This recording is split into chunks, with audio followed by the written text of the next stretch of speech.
對面有啲鵝俾我射緊，我幫你哋沖涼啦。今日嚟到江門試一種唔苦嘅苦瓜，就係我身後呢一間山水四合院啊！行啦！哇，成面牆都係獎狀啊！我哋入去睇下。哇，呢個究竟係黑松露燒鵝啊，定係真係燒燶咗？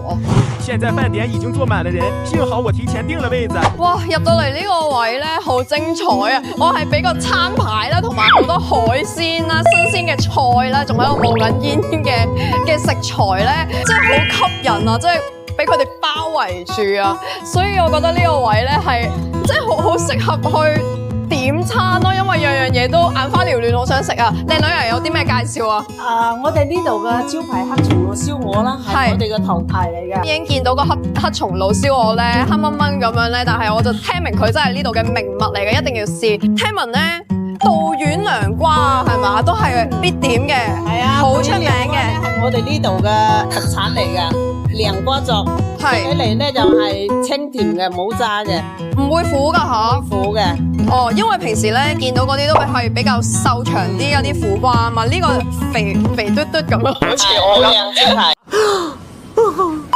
冰浸涼瓜，好啊，招牌嚟。好啊，好啊，一定要試。呢個我自己都好期待，因為我自己咧平時我就好少食苦瓜嘅，朋友成日都講起呢一樣嘢咧，就好想試下啦。點㗎啊？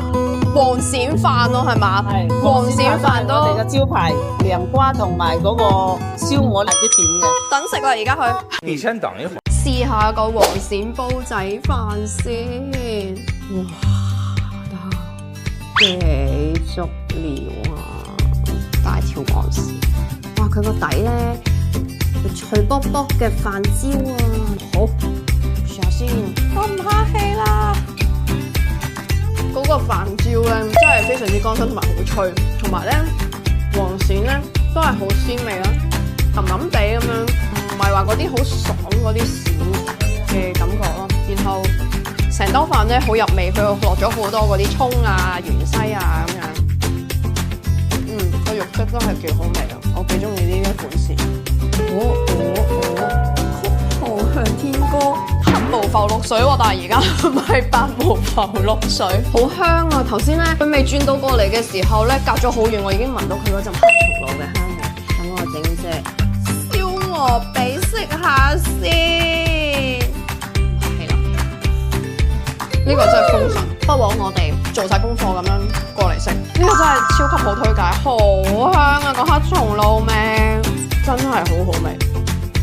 黑松露味咧係入晒去啊，唔係淨係喺個皮嗰度，裏面都係好勁啊嘛！個鵝又夠肥，肥瘦適中，總之就香。上次啲人話我冇食咗一個精華嘅話，我今次食俾你睇，好好味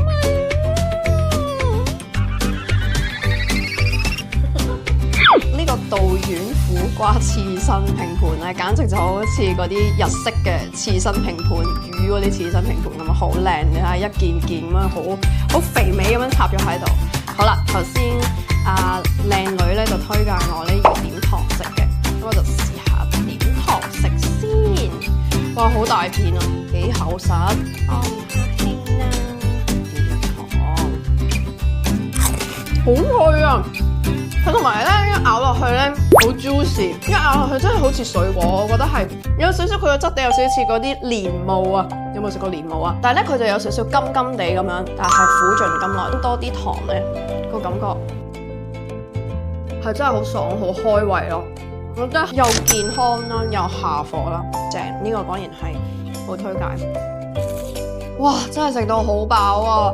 但係咧，我印象最深刻咧，就一定係呢一個黑松露燒鵝啦。佢真係好香，好入味，從來都未食過一隻咁勁嘅黑松露味嘅燒鵝啦。咁另外咧，仲有呢一個道丸苦瓜啦。佢呢個冰鎮道丸苦瓜咧，係我以前從來都冇食過一種咁特別嘅苦瓜啦。因為我自己都本身係真係麻麻地苦瓜嘅，但係呢一個咧係真係唔苦喎，係甘甘地咁樣，同埋點砂糖咧，我又真係覺得佢即係成件事係好 juicy 啊，一啲都唔似食緊苦瓜。咁仲有啲咩好玩好食咧？評論區留言俾我啦！